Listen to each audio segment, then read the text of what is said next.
Okay, when you think about knowing a second language, what's the first thing that pops into your head? Maybe it's ordering coffee on holiday or, watching a cool foreign film without subtitles. And those are great, obviously. Really practical benefits. But what if knowing another language goes way deeper? What if it actually changes your brain, like physically alters how it works and boosts your thinking in ways you might not even notice? Today on The Deep Dive, we're getting into exactly that.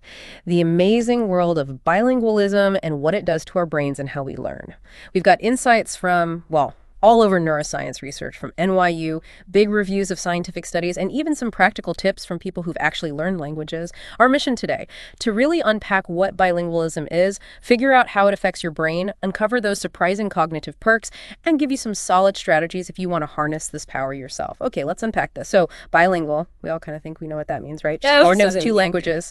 But the research we dug into shows it's a lot more nuanced than that. What's really going on when you have two languages in your head? That's the perfect starting point.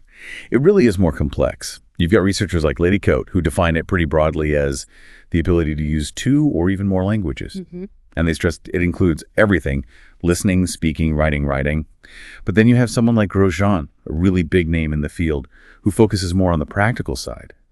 He says bilingualism is the regular use of two or more languages or dialects. And bilinguals are people who use them in their everyday lives. So for him, it's less about achieving some perfect balanced fluency and more about, actively using the languages day to day. That makes a lot more sense, actually, especially when you hear people code switching so naturally. But you mentioned, okay, here's where it gets really interesting. There are different ways to even think about how those languages exist in the brain, right? Like, are they totally separate things? Exactly. Historically, the dominant idea was what's called the monolingual view. This basically saw a bilingual person as having two completely separate language systems packed into one head, almost like the junction of two monolinguals, as they put it. This led to this idea of the ideal bilingual having perfectly equal balanced skills. Any mixing, any code switching was kind of seen as a deficit, like a borrowing, or maybe even a sign they weren't truly proficient. Like it was an error somehow. Right. But the more modern view, the one Grosjean really champions, is the holistic view.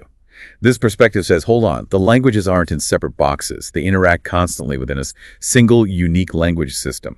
So a bilingual isn't two monolinguals smashed together. They're a completely unique kind of speaker here, with an integrated system that lets them draw on both languages to communicate effectively. That feels much more intuitive, especially watching fluent bilinguals. So what pushes someone to become bilingual? It's not always just a personal choice, is it? It seems bigger than that. You're right, it's often much bigger. Myers-Scotton talks about how bilingualism is frequently a natural outcome of socio-political forces. Think about migration, trade routes, historical events. These big societal shifts bring languages and people into contact. And Baker reminds us, language is not produced in a vacuum. How and when you use your languages depends heavily on the context, right? Who you're talking to, where you are, what you need to achieve. Grosjean highlighted this too. So the why and how are really shaped by the world around us. Precisely. And this leads to this huge diversity among bilinguals. We try to categorize them, but it's tricky. You have early bilinguals who learn languages before adolescence. They often get that native-like confidence versus late bilinguals learning later on. Even within early bilinguals, there were simultaneous ones learning two from birth and successive ones learning one, then the other. Then you've got balance versus dominant. How proficient are they in each? And other distinctions too, like compound coordinate, folk versus elite, additive versus subtractive. The main point is it's not one size fits all. Bilingualism is a massive spectrum. Wow, okay. Definitely not just a simple yes-no. You mentioned earlier the term lingua franca. Can you quickly explain that? Sure. A lingua franca is basically a bridge language. It's a common language that people adopt to communicate when they have different native tongues. English often serves as one globally, in science, business. Got it. Like a common ground. Exactly. And another useful term is linguistic mode. This just refers to how bilinguals sort of turn up or turn down the activation of a language depending on the situation. They're talking to a monolingual or another bilingual. It reflects that control they have. Okay, so the brain isn't just flipping a switch. Yeah. How does it manage two languages at once? What's the mechanism that keeps things, running smoothly? Great question. And this is where that NYU research is so cool. They found the brain uses a shared mechanism for putting words together. Whether the words come from the same language or from two different languages, the underlying process is the same. Wait, really? Yeah. Their finding was that the brain's combinatory mechanism basically does not detect that the language has switched, which is why switching feels so effortless for many bilinguals. The brain isn't stopping and restarting. It's using the same tool for both jobs. And this ties into another key concept, language coactivation, which Marion and Shook have explored extensively. It means when a bilingual uses language A, language B isn't just switched off, it's still active in the background, simultaneously. Both out all the time. Pretty much, yeah. There's this great example they use. A Russian-English bilingual hears the English word marker. Because the Russian word for stamp is marka, sounds similar, right? They might unconsciously glance towards a stamp even though they heard marker. Huh. So the other language is always kind of listening in. Exactly. And this happens automatically even when words don't sound alike. The brain is just constantly managing both systems. Okay, but that sounds like a lot of work for the brain, constantly managing this competition. It is work. And that's the crucial part. This constant need to manage interference, to select the right word from the right language, to inhibit the other one. It provides constant extra training for the brain's executive functions. So the effort is the benefit. Precisely. This is where we get the bilingual advantage in cognitive control. Okay. Define cognitive control for us. What exactly is that? Think of it as your brain's CEO or air traffic controller. It's the set of mental skills that help you manage your thoughts, pay attention, ignore distractions, and stay focused on a goal. It includes things like inhibitory control, stopping yourself from doing or saying the first thing that comes to mind, attention, working memory, holding information in your mind while you use it, cognitive flexibility, switching between tasks smoothly, planning, reasoning, problem solving, all that higher level thinking stuff. Got it. And the bilingual brain is constantly exercising those skills. Constantly. And neuroscience shows us where this happens. The prefrontal cortex, the front part of the brain, is heavily involved. That's the hub for executive control. The anterior cingulate cortex is busy monitoring for conflict between the languages. And the left inferior parietal lobe helps with the actual switching and managing interference. There's even what some call a neurological signature. Bilinguals often show more activity in the right hemisphere, especially during quick switches, which seems linked to better attention and control. Wow. So the brain is physically adapting, which leads me to ask, what are the tangible benefits of these adaptations? How does this brain workout actually help us? Well, that extra training we talked about translates directly into that bilingual advantage. We see better conflict monitoring, faster error detection, stronger executive control overall. And this shows up across different ages. It does. In early childhood, some studies show bilingual kids as young as 7 months are better at adjusting to new rules or changes in their environment. Suggest early cognitive flexibility. Then, across the board, bilingualism tends to enhance concentration and attention. Bilingual listeners, for instance, actually show a stronger brain response to speech sounds, especially in noisy places. Their brains are better at pulling the signal from the noise. Better processing, that makes sense. What about the brain structure itself? Does it physically change? Yes, absolutely. This is where it gets really fascinating. Bilingual adults often have denser gray matter, that's the nerve cells, doing the processing in key language areas, especially the left hemisphere. And this density is often linked to how proficient they are and how early they learn the second language. It suggests the experience physically builds up those areas. We also see changes in white matter, the connections, the brain's wiring, both in kids and older adults who are bilingual. So it's not just processing differently, the actual structures can change. That's incredible. What about later in life? I've heard something about dementia. That's probably one of the most talked about potential benefits. Protection against cognitive decline. Several studies suggest bilingualism can delay the onset of dementia symptoms, including Alzheimer's, by maybe 4 to 5 years. 4 or 5 years? How? The leading theory is cognitive reserve. All that mental exercise builds up the brain's resilience. It might improve blood flow, strengthen connections. Basically, it gives the brain a bigger buffer against age-related damage. So even if the pathology of Alzheimer's is there, the symptoms might not show up as early. Building a stronger brain, essentially. Any other big advantages? A couple more stand out. Bilinguals tend to be better at learning a third language than monolinguals are at learning a second. Their attention to linguistic detail seems to be heightened, which helps. Interesting. Makes learning more languages easier. Potentially, yes. Huh. And there's also therapeutic potential. For patients recovering from brain injuries that affect speech, like a stroke, using both of their languages in therapy seems to be more effective than just focusing on one. It acknowledges that integrated system. Okay, these advantages sound amazing. But, science is complex. Is the evidence always clear-cut? Do all studies find this bilingual advantage? That's a really important nuance. No, it's not always crystal clear. While many, many studies do find these advantages, others show mixed results, or sometimes no significant difference between monolinguals and bilinguals on certain tasks. Why the difference? It often comes down to how the studies are done. Yeah. Different tests are used. Sometimes they aren't standardized.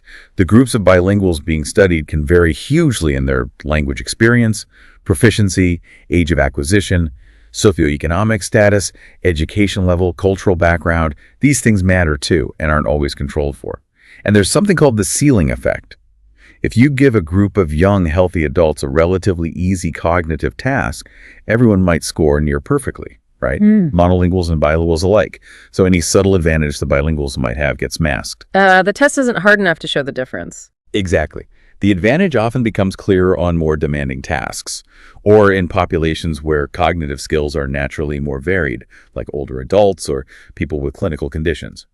It really reinforces that bilingualism isn't just an on or off thing. It's a whole spectrum of experiences. And interestingly, some benefits are even seen in people who are bidialectal, speaking two dialects of the same language. They might show advantages in things like working memory, or even reading skills. Fascinating. So it's the experience of managing linguistic variety that matters.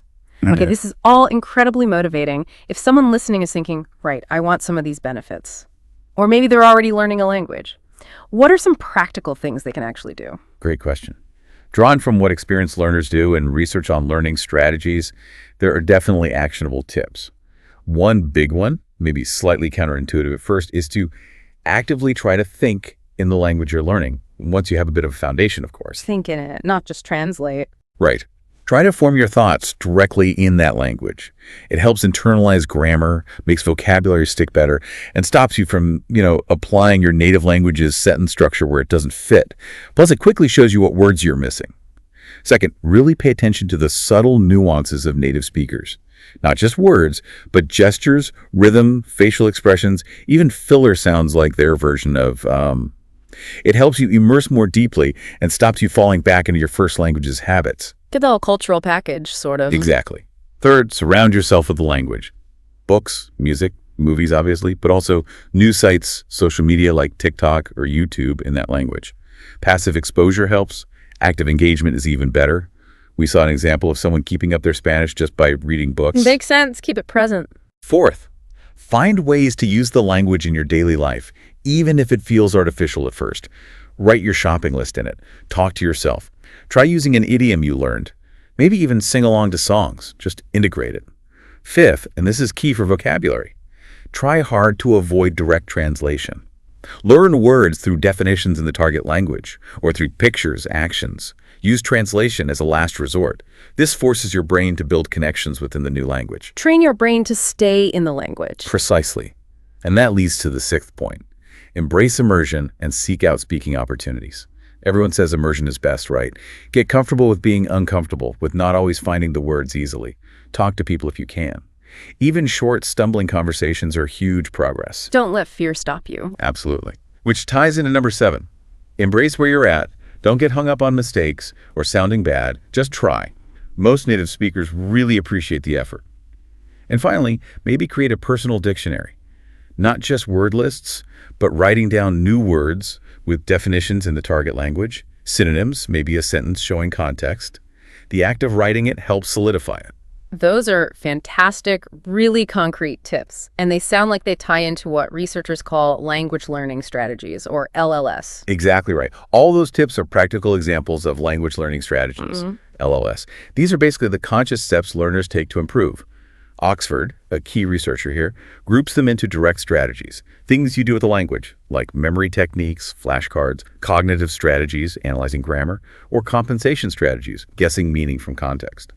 And indirect strategies, things that support learning, like metacognitive strategies, planning your study time, affective strategies, managing anxiety about speaking, and social strategies, seeking out conversation partners. So it's both the what and the how of learning. Yes. And research suggests that good language learners tend to use a wider variety of these strategies, especially metacognitive ones. They think about how they learn. But the key is finding the right strategy for the right task and for you as an individual learner. What works for one person might not work for another. And factors like your motivation, your culture, your education level, they all influence the strategies you might prefer or find effective. Makes sense. It's personal.